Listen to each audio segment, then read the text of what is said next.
de la République,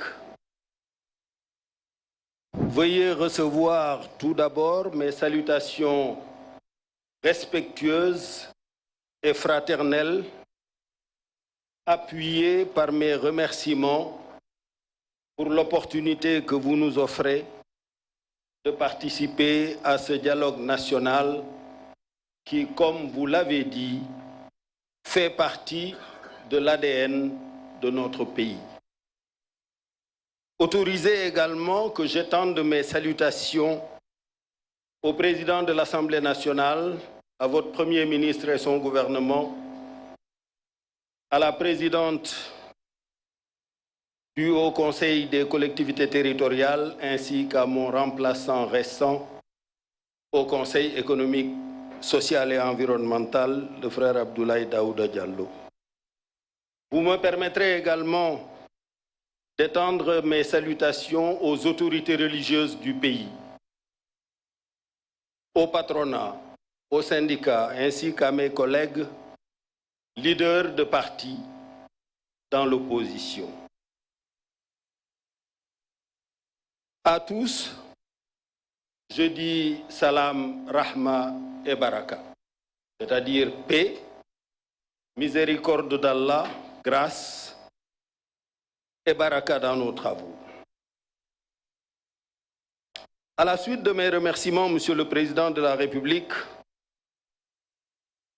pour ce dialogue national dans cet État du Sénégal que vous aurez eu, quoi qu'Allah ait prévu pour votre futur, que vous aurez eu déjà l'honneur et l'immense privilège de diriger pour 2 mandats consécutifs de 7 et 5 ans.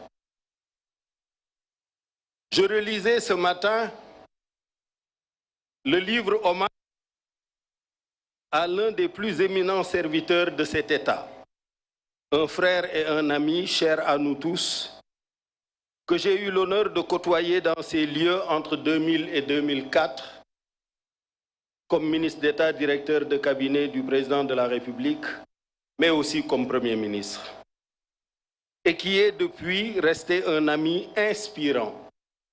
Je veux parler de l'ambassadeur chef du protocole, Bruno Diatta, un modèle de serviteur de l'État, un modèle de serviteur de la nation.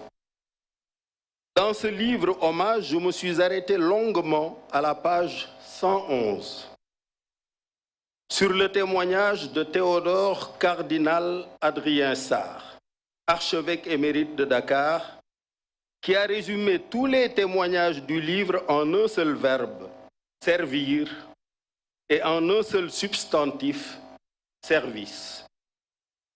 Bruno Diatta a servi l'État du Sénégal auprès de 4 présidents de la République. Tous ont unanimement reconnu sa discrétion, son talent, sa courtoisie.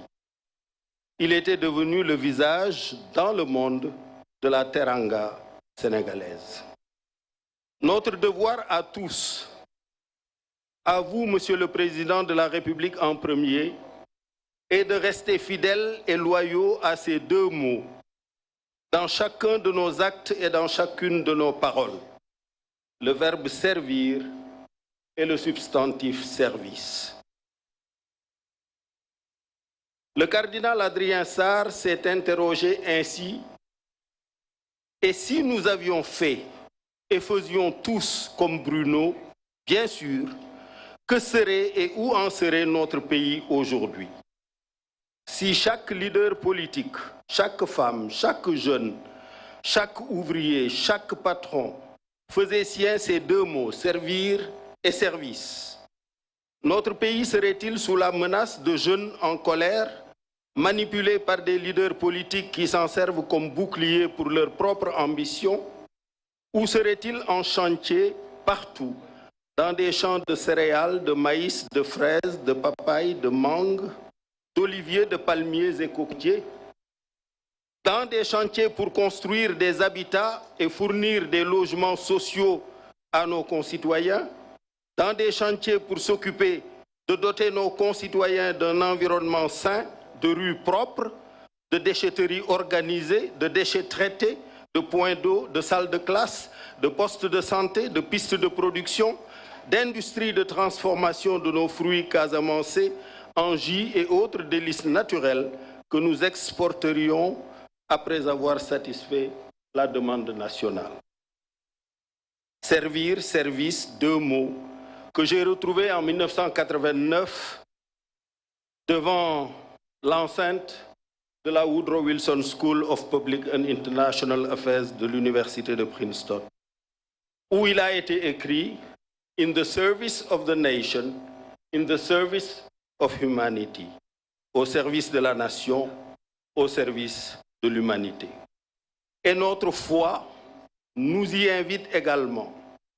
Jésus-Christ, évoqué tout à l'heure, donne une illustration de ces paroles dans le geste du lavement des pieds de ses apôtres.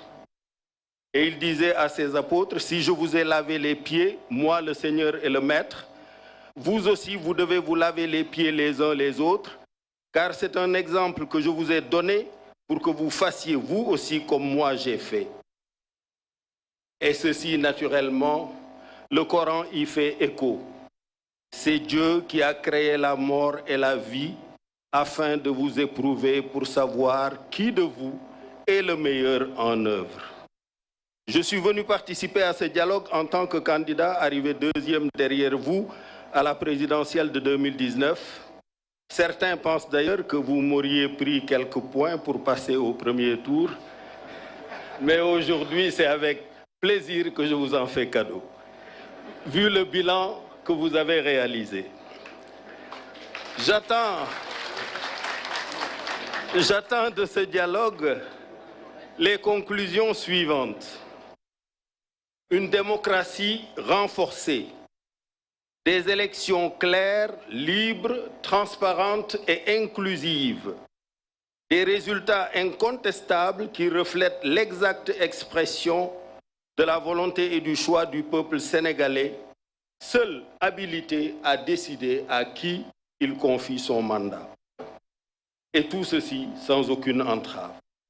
Je convoite d'Allah le Tout-Puissant qu'il préserve le Sénégal, sa paix, son hospitalité, sa teranga, sa tolérance et sa concorde religieuse qui sont notre projet de société.